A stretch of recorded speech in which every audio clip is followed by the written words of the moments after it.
नमस्कार मित्रांनो, मी चाललोय आज पुण्यातील कलाग्राम येथे भरलेल्या दस्तकारी हात क्राफ्ट बाजार 2025 बघायला। पूर्ण व्हिडिओ शेवटपर्यंत नक्की बघा, तुम्हाला नक्की आवडेल। गाडी पार्क करून एंट्री केली। सुरुवातीला असे थोडे काही क्रिएटिव्ह स्टॉल होते, पण हे काय पाहिलं मी मित्रांनो, गोधडी आहे गोधडी। ही गोधडी तर लय भारी होती, पण याची प्राइस पण तेवढीच भारी आहे। 4800 रुपये आहे भेंडी। म्हणजे आमच्याकडे आम्ही अशा किती शिवल्या असत्या।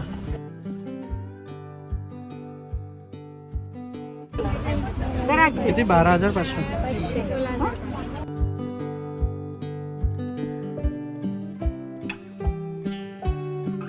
पुढे हा ओडिसाचा देव जगन्नाथाच्या मूर्ती विकणारा कलाकार भेटला। मला पहिल्यांदा वाटलं होतं की अशाच विणलेल्या असतील दोऱ्याने वगैरे, पण जवळून पाहिलं तेव्हा समजलं की भाताला विणून त्या मूर्त्या तयार केल्या गेल्या आहेत। हमें 1 घंटा लग जाता है, एक करके पूरा बांधना पड़ता है राइस को। अच्छा, ये 18 ठो बम्बू होने से एक ये मूर्ति बनते हैं।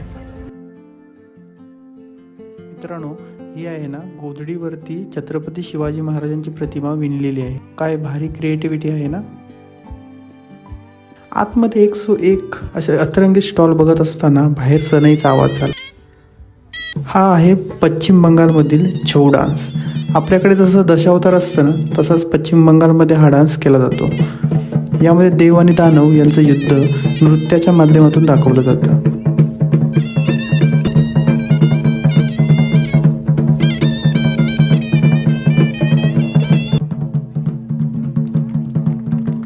कहाँ के हो आप? हम लोग वेस्ट बंगाल का। वेस्ट बंगाल का। अच्छा, इसको क्या कहते हैं? छोड़ डांस। छोर डांस। इस वाद्य को क्या कहते हैं आपके यहाँ? इस वाद्य को ये ढोल ढोल ही कहते हैं। ये नगारा है। नगारा और तो सने या मालूम है। हमारे यहाँ ढोल बड़े होते हैं ना, हाँ इसीलिए। बड़ा नहीं साइज। सनई भी हमारे यहाँ गांव के होते हैं ना, वो लंबी होती है, लंबा होता है। कौन का? कोकण रत्नागिरी। अच्छा अच्छा। हाँ, बड़ा होता है। हाँ, वो शिमगा उत्सव होता है ना हमारा, पालकी होता है, वहाँ बजाते हैं हम लोग। दिल्ली में कितना बार प्रोग्राम किया आपने? ठीक है, चले। ठीक है।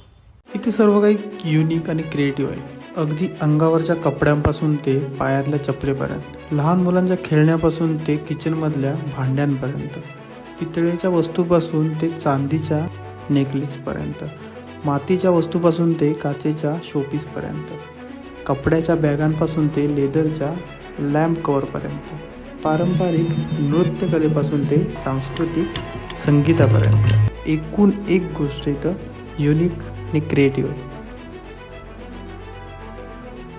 इथे पार्किंगची सोय तर उत्तम आहे, सोबत फूड लव्हर्ससाठी राजस्थानी आणि गुजराती फूड स्टॉल सुद्धा आहे। मित्रांनो, आता मी ते कलाग्राम एक्झिबिशन म्हणजे पूर्ण बघून बाहेर आलो आहे आणि थोडा एक्सपिरियन्स शेअर करतो तुमच्यासोबत।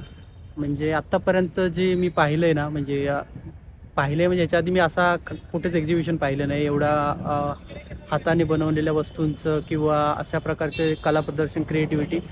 तर भरपूर अशा गोष्टी आहेत ज्या याच्यामध्ये खूप सुंदर सुंदर होत्या। आणि म्हणजे ॲक्च्युली काय झालं माहिती आहे, आपल्यासारख्या गरीब लोकांची लायकी नाही म्हणता येणार त्या वस्तू विकत घेण्याची। खूप महाग वस्तू आहेत आणि म्हणजे पाहिजे असं सर्वच, पण घेता येत नाही अशी कंडिशन आहे इथं आल्यानंतर। तर तेवढंच एक गोष्ट फक्त खटकली, बाकी सगळ्या गोष्टी अप्रतिम। तर बघाल, या संडेपर्यंत लास्ट डेट आहे। जर व्हिजिट करता आली, फ्री एंट्री आहे, व्हिजिट करता आली तर व्हिजिट करा। आणि तुम्हाला व्हिडिओ आवडला असेल तर लाईक करा आणि सबस्क्राईब करायला विसरू नका। आणि आम्ही एक वस्तू घेतली, दाखवतो तुम्हाला। म्हणजे आम्हाला तेवढीच परवडली म्हणजे ते आमच्या खिशाला परवडेल अशी होती आणि मला पाहिजे होती। ॲक्च्युली एक किचन आहे जे आम्हाला 300 रुपयाला पडलं आहे, हँडमेडेड आहे आणि वर्किंग आहे। मेन म्हणजे मला एक किचन म्हणून माझ्या गाडीच्या चावीला पाहिजे होतं, मग घेऊन टाकलं।